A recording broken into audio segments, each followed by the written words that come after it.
BNP chairperson ও সাবেক প্রধানমন্ত্রী বেগম খালেদা জিয়ার লন্ডন সফরে সর্বাধুনিক চিকিৎসা সুবিধা সংবলিত এয়ার অ্যাম্বুলেন্স পাঠাচ্ছে কাতারের আমির। খালেদা জিয়ার প্রতি বিশেষ সম্মান দেখিয়ে দ্রুত এয়ার অ্যাম্বুলেন্স পাঠানোর সিদ্ধান্ত নেয় কাতার সরকার।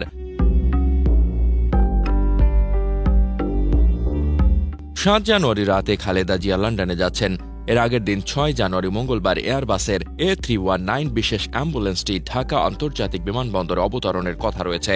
বিএনপি মহাসচিব মির্জা ফখরুল ইসলাম আলমগীর জানান, ম্যাডামকে বহনকারী কাতারের এয়ার অ্যাম্বুলেন্স রিফুয়েলিংয়ের জন্য দোহায় স্টপেজ নেবে। পরদিন সকালে লন্ডনে পৌঁছে সেখান থেকে সোজা হাসপাতালে যাবেন তিনি। বিএনপি ও পররাষ্ট্র মন্ত্রণালয়ের একাধিক সূত্রে জানা গেছে, বেগম খালেদা জিয়া লন্ডন সফরে তার স্বাস্থ্যের দিক বিবেচনা করে বাংলাদেশ সরকারের পক্ষ থেকে বিশেষ ফ্লাইটের জন্য কাতারের সঙ্গে যোগাযোগ করা হয়। বিষয়টি অবহিত হওয়ার পর কাতারের আমির Sheikh Tamim bin Hamad Al থানির নির্দেশে অত্যাধুনিক এয়ার অ্যাম্বুলেন্স পাঠানোর সিদ্ধান্ত হয়। সংশ্লিষ্ট সূত্রে জানা গেছে, এয়ার অ্যাম্বুলেন্সে বেগম খালেদা জিয়ার সঙ্গে সফর সঙ্গী হবেন ১৫ জন। ডাক্তার AZM জাহিদ হোসেনের নেতৃত্বে ৬ জন ডাক্তার থাকবেন। এছাড়া বেগম খালেদা জিয়ার পুত্রবধূ শর্মিলী রহমান, বিএনপি চেয়ারপারসনের উপদেষ্টা পরিষদের সদস্য ড এনামুল হক চৌধুরী, নির্বাহী পরিষদের সদস্য তাবিথ আউয়াল সফর সঙ্গী হিসেবে থাকবেন।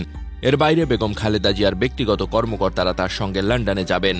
খালেদা জিয়া লন্ডনে পৌঁছে সরাসরি তার হাসপাতালে ভর্তি হওয়ার কথা রয়েছে। বড় ছেলে তারেক রহমানের সাথে লন্ডনে কিছুদিন থাকার পর যাবেন যুক্তরাষ্ট্রে।